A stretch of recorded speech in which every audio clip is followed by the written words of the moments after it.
x plus 1 by x whole to the power 3 minus 27 equal 0 হলে x square plus 4 by x plus 1 whole to the power 3 minus 27 সমান কত? প্রথমে যে সম্পর্কটা দেওয়া আছে সেটা আমি টুকে নিচ্ছি। কত আছে? x plus 1 by x, তার পাওয়ার কত আছে? 3, মাইনাস আছে 27 সমান 0।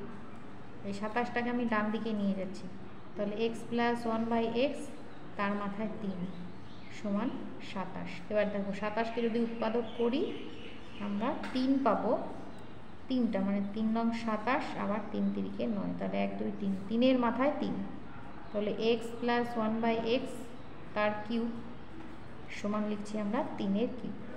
এবার দুদিকে ঘনমূল করে দিচ্ছি, তাহলে কত পাবো?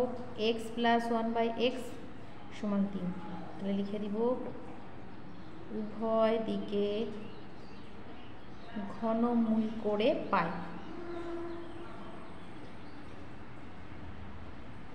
ঘনমূল করে দিলাম। এবার দেখো এটাকে লসাগু করে দিই, তাহলে x হচ্ছে x গুণ হবে x স্কোয়ার প্লাস 1 সমান 3, বা x স্কোয়ার প্লাস 1 সমান গুণ হয়ে যাবে বজ্র গুণন 3x, বা x স্কোয়ার সমান তাহলে কত পাচ্ছি? 3x মাইনাস 1, এটা বের করে রেখে দিলাম।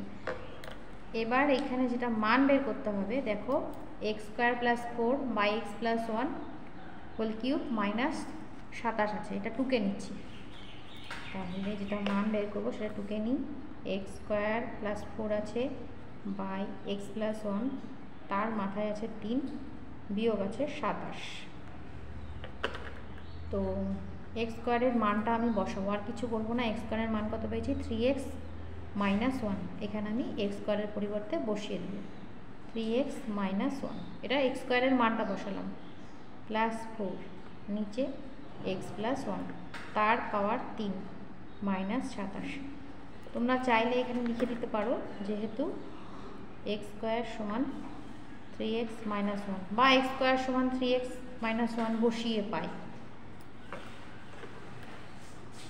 তাহলে কত হচ্ছে? ওপরে বিয়োগ করে 3x 4 মাইনাস 1 মানে 3 বাই x প্লাস 1 তার পাওয়ার 3 মাইনাস 27। এবার দেখো ওপর থেকে 3 কমন যাবে, তাহলে 3 কমন গেলে কি থাকবে? x প্লাস 1, নিচেও আছে দেখো x প্লাস 1, তারপরে পাওয়ার হচ্ছে 3 মাইনাস 27 আছে। এবার x প্লাস 1 কেটে গেল, তাহলে কত থাকছে? 3-এর কিউব মাইনাস 27। 3-এর কিউব মানে 3 গুণ 3 গুণ 3, 3টা 3 গুণ 3 তিরিকে 9, 3 নং 27, 27 বিয়োগ 27, তাহলে অ্যান্সারটা আসলো কত? 0। তাহলে মানটা আমরা বের করে ফেললাম খুব সহজে।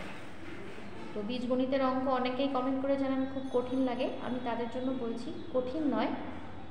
বীজগণিতের অঙ্ক পুরোটাই হচ্ছে অভ্যাস, এবং ভালো করে বীজগণিতের যোগ বিয়োগ গুণ ভাগ এগুলো শিখতে হবে। এগুলো শিখলে পরে কিন্তু কোনো অসুবিধা নেই, আস্তে আস্তে, একদিনে তো হবে না, আস্তে আস্তে করতে হবে।